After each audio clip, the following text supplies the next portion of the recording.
And welcome to the CodeX Cantina, where we dive back in to Edogawa Ranpo, a master of horror. Does he pull it off with this story today? Let's talk about it coming up. The CodeX Cantina. Woo! Welcome back to the CodeX Cantina if you've been here before. If this is your first time, we take a conversational approach to literature where we think discussing is the only way to bring out some of the essences behind the words on the page. And as always, we start off with publication information. The Caterpillar was first published in 1929 and was actually banned at one point. That's right, in 1939 with the breakout of the Second Sino-Japanese War. Exactly. So this story deals with some heavy body horror involving an incapacitated war veteran, and probably this was, very much feeling of an anti-war sentiment to it, and our version is translated by James B. Harris. Now, my name is Una, and I was blown away by his first story, The Human Chair. We needed to check out more about what Edogawa Ranpo had to say, and also that is a pen name, his real name being Taro Hirai. Now, hold on, because you can say it really, really fast, because you have the cool enunciation, and I can't. I'll make a fool of myself more than usual. I want you to say it really, really fast, his name over and over and over again. Edogawa Ranpo, Edogawa Ranpo, Edogawa Ranpo. Do you hear it? It's so cool that it's Edgar Allan Poe. So let's go through a quick plot summary, and then we will jump into our discussion and analysis on this one. So for plot, the story focuses on the couple, Tokiko and Lieutenant Tsunaga. They live in a detached cottage owned by their old wartime Major General Washio. One night, while at the Major General Washio's house, Washio lauds Tokiko's devotion to her husband, who had been severely injured during the war. He had been left with no arms, no vocal cords, no legs. He is described as a lump of flesh. Even in the prime of her youth, Washio is impressed how she dedicates her livelihood to him. But for how long, he asks. She views it as her duty as the wartime wife. Now, over time, Tokiko becomes tired of the old man peppering them with his praises, and soon she begins trying to avoid him. Because you see, Tokiko has grown resentful of the lump of flesh that is her husband. At first, she enjoyed the praise, but now finds it exhausting. After spending several hours out, she returns home to find her husband fallen on the floor, beating his head against the floor to gain her attention. She helps lift him up and lights a lamp in the room. He communicates to her via a pencil in his mouth, drawing on a pad of paper. He asks her if she is tired of him. She kisses him, but merely as her own way to placate him. Tokiko recalls coming to the hospital to meet him after the war. Otherwise were jealous of him. They thought she must be lucky for her husband to survive the war. Little did they know the quality of life that he has with his injuries. They barely could survive on his pension, so they moved in with Major General Washio. Tokiko soon grew to view her husband as a plaything. She also became avaricious and was infected by her husband's greed of eating anything. She hated how she frequently woke up in the middle of the night only to find him staring at the ceiling. She mounted him in frustration, and she stared at him as his only means of communication. I really should work on my tense when I'm doing these.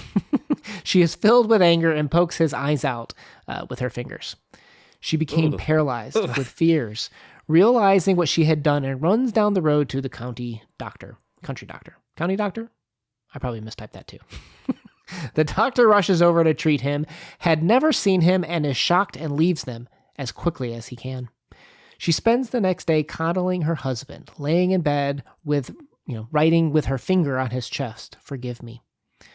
She rushes to General Washio to tell him what happened, and when they return, they find the man is missing. He's nowhere in the cottage. Behind, he has left a pencil scrawling on the door that says, "I forgive you," and he has disappeared. Presumed that he has committed suicide. Down the well he goes, perhaps. Yeah. This story, it's another tough one. It's one of those that is a horror story, but not in your traditional 21st century horror. I think Ranpo writes in a way that either he's going to get you with the emotions or it might fall a little flat, is my sense as to whether the stories work for you or not. For this one, what I like about Tokiko is that the way she comes off in this story is she's a little bit of the best of humanity and a little bit of the worst. Like we see both sides of her where she's dedicating her life to others, to taking care of her husband, right? But then she also resents him for it and holds it against him and abuses him. So we see, I think, a kind of a fickle nature in her is one of the things that I had noticed in this story.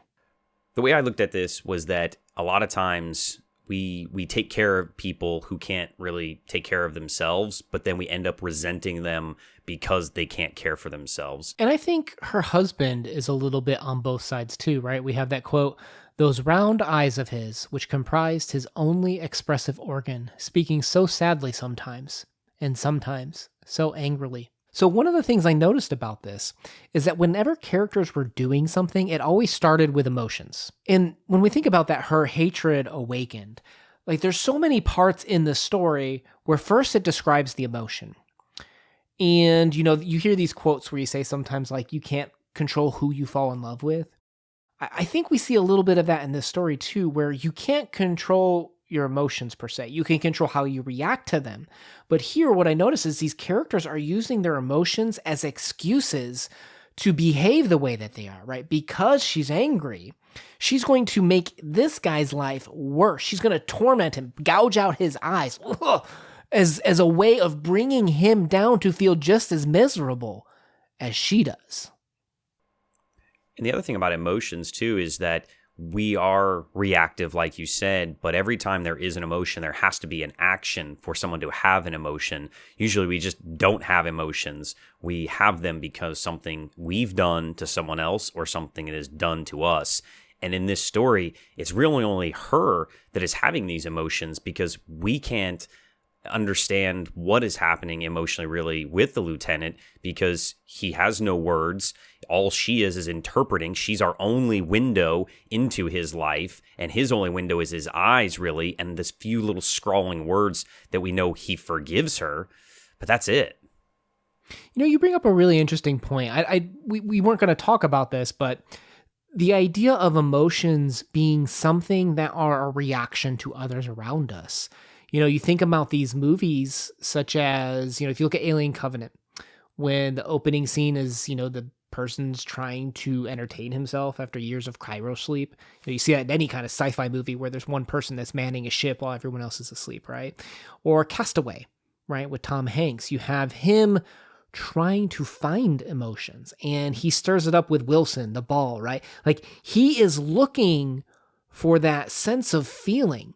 And sometimes, to your point, I never thought about this, but we get feelings out of that reaction with others.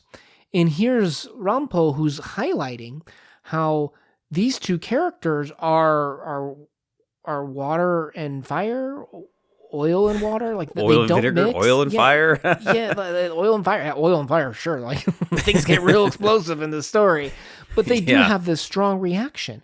And the problem is that these emotions are used as excuses for why they enact certain things. And I think that's kind of like the saddest part about this is you have this guy that can't take care of himself. He's relying on her. In her moments of weakness, which we have as human beings, come too often, and they come at the expense of diminishing his own life. And I think that's heartbreaking. Yeah, I mean, what does she do when she finally succumbs to her emotions is she takes away the only way that he really has left to express his emotions. She robs him of that by, when she gouges out his eyes, so that it really kind of is that back to that idea that you said at the beginning, that she is kind of the worst of us, that we do sometimes take advantage or we take away other people's emotions. Well, I didn't think about this, but did he get revenge in some sense? Because if you rob someone of their emotions in a sense where they're unable to react, we talked about being alone and lonely as a way to do that.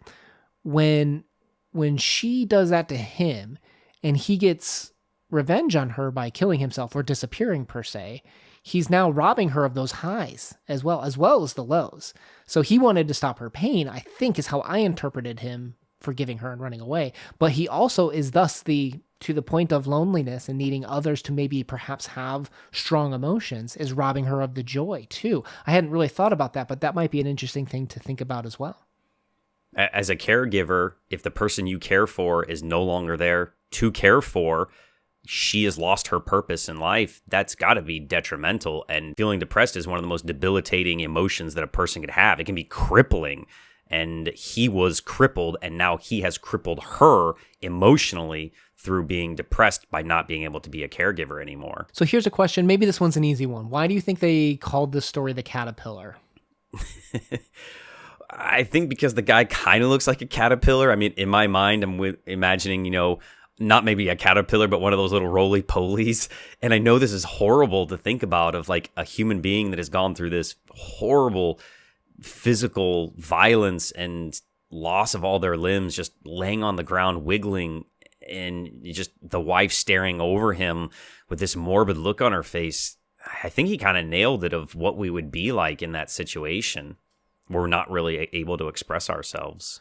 Well, I wonder too, we pick on roly-polies, we punch them so that they roll open to the balls, their own defense mechanism. Caterpillars are literally defenseless, and even butterflies can be ripped to shreds. Like, they're literally at our mercy. And that's kind of what this husband was to his wife, right? He was completely defenseless and relied upon her in a sense too. It's kind of sad. And then he even had the greed of wanting to continue to eat. And the way that, we do sometimes have to take care of things, she grew resentful of that. So I think, maybe it's a little bit obvious, but I think it's worth discussing that is kind of a very appropriate way, I feel like, to have named the story is the caterpillar and to have given him these caterpillar-like characteristics. And the way that it says in the story is that his belly was glossy and bulging, and in fact, the man was just like a large yellow caterpillar. The visual there really is telling of how she felt about him, because that's the way that she's looking down upon and viewing him.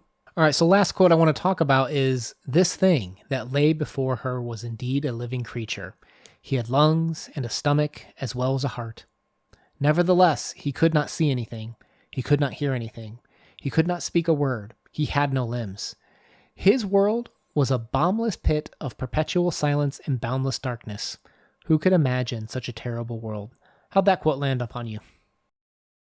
When people say those quotes in movies all the time, well, you could die. Well, there's things worse than death.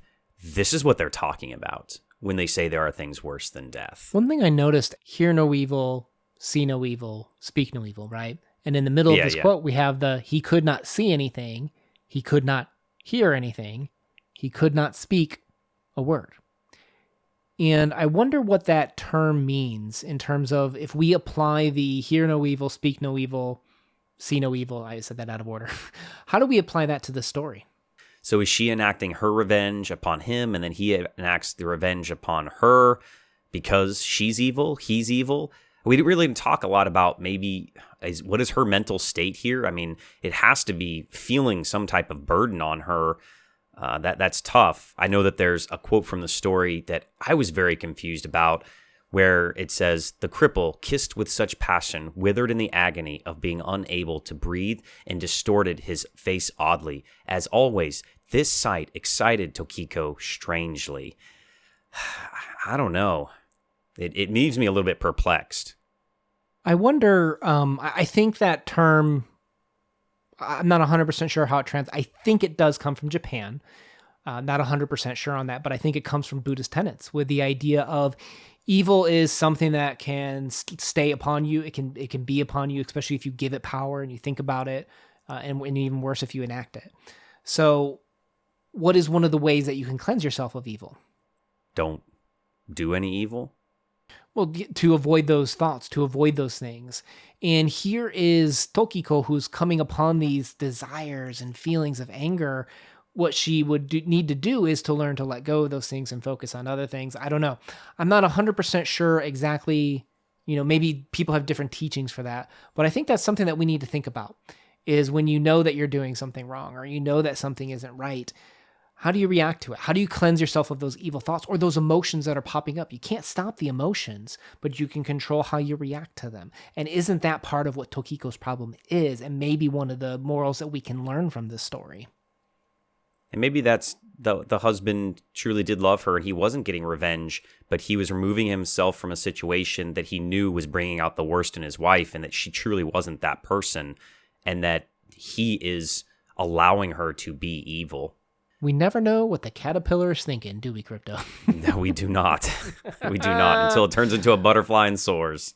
All right, guys, we're going to leave a Ranpo playlist down below. We have his Moju story coming up in October sometime. I think we're gonna cover one of his longer novella horror stories and see what we think about that one. Let's move into our subjective wrap-up and ratings. What are you going to give this one? Do you want to give this one a number? I just feel like these very graphic, violent horror stories, I feel bad giving them numbers because some people will read this and be mystified how somebody could enjoy it. And then there are other people that this is their genre, this is their niche, and they'd be like, this has to be a 10 out of 10. I just don't feel like a story like this can be encapsulated by a single digit number on a 10 scale. I think that is, again, one of those that you're going to enjoy. If you like this type of writing, you like this genre, and if not, you're going to hate something like this, the graphic nature of it and the very sad ending of it. So I think it's one that if you like Edgar Allan Poe, if you like Ranpo, then you'll enjoy it. If not, then this might not be for you. I would agree that this is definitely not a story that is going to easily resonate with everyone. Like The Human Chair, like that one was just something else. This is a good story. I like it. Every time you say the word, it gets me. This is a good story, but to your point, I think it's one that might be a little bit difficult for some people to absorb. So maybe if we were giving it the novel rating, right? So if we pretend this was a novel, this would be one where I recommend it with provisions and trigger warnings. It's kind of, I think, where it falls. I agree. I think that is a perfect way to rate it if it's in that category. All right, guys. Well, thank you for spending some time with us today. What did you think of this story? Let us know your thoughts in the comments section down below. If you made it this far and enjoyed the conversation but aren't sure what to add to it, feel free to leave us a little monkey emoji. If you can have it covering its eyes, that would be even more entertaining to me. So I don't even know if that emoji cover its exists. Ears or mouth. All right, guys. Hit that subscribe button. We post videos every Monday and Thursday. We look forward to talking to you and hearing from you on the journey. Una out. Peace.